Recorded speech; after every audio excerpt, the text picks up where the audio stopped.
lors de nos vidéos précédentes, parlé de 3 stratégies. Nous avons parlé de la prière, nous avons parlé de la méditation, nous avons parlé du jeûne.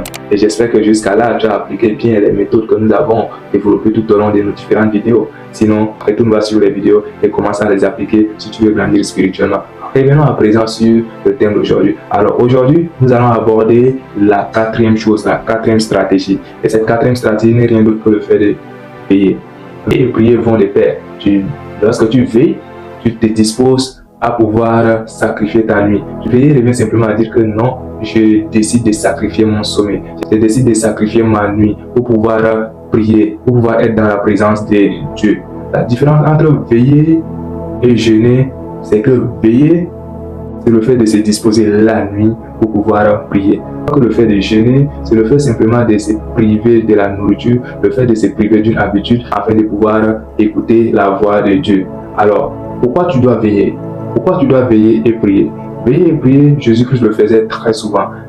Vers le milieu de la nuit, Jésus veillait, il priait tôt le matin, avant le lever du soleil, il allait prier, tout ça. Jésus faisait ça régulièrement. Alors, si on est chrétien, on doit également suivre cette méthode-là. On doit appliquer la veille et la prière. Pourquoi? Parce que c'est ce que le Seigneur Jésus-Christ l'a fait. Et tu as vu les miracles qui ont accompagné son ministère. Alors, je t'encourage pour cette première raison à veiller et prier. Alors, si cette première raison ne te convainc toujours pas, voici la deuxième raison. La deuxième raison, c'est que lorsque tu vas veiller et prier, tu pourras avoir plus de force pour dominer, pour vaincre ta chair. L'ennemi public numéro 1, c'est la chair. Donc, il faut neutraliser cette chair-là. Et tu peux neutraliser cette chair par le jeûne, la prière et la méditation accompagnée de la veille, accompagnée d'une veillée nocturne. Donc, applique cela. Et même si cette deuxième raison ne te convainc pas, voici encore une troisième raison.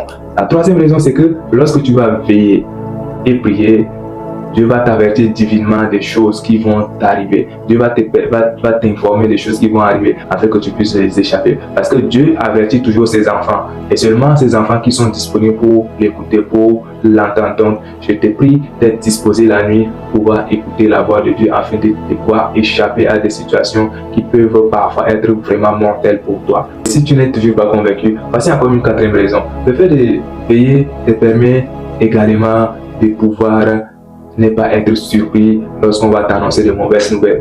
Beaucoup de personnes ont témoigné que, alors qu'ils étaient en train de veiller, Dieu les a révélé que leur père allait mourir, que Dieu les a révélé que telle situation allait arriver dans la vie de leurs enfants, ou tel problème allait se passer. Alors, a survenu, ils n'étaient pas du tout surpris, ils n'étaient pas du tout surpris parce que Dieu les a déjà informés de cela. Voici les 4 raisons pour lesquelles tu dois t'impliquer dans la veille et dans la prière, bien aimé.